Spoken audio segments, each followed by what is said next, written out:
This is how you can create a drop cap in Google Docs, and we are not going to be using any add-on or third-party extension to achieve the effect.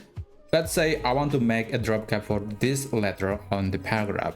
So most people probably would think that they just need to increase the size of the font, but that's actually really bad for the paragraph because the new size of the font or the letter now will affect the line height of the paragraph, and it's just destroying the look of your document. So do not use that method.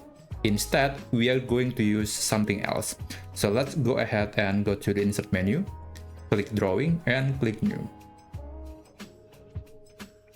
Now click on text box, and I want to draw a drop cap. I want to draw a text box that will contain the drop cap.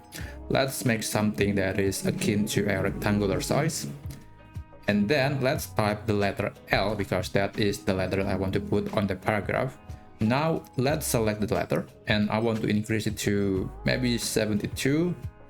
And I want to adjust the size of this text box. I think you want to reduce as much as possible. You don't want to waste space. You want to make this text box to be as tight as possible. Okay, I will try my best here, and yeah, I think this is okay. By the way, you can always change the font type. You can also change the thickness or the style of the letter. And when you're done, just click save and close.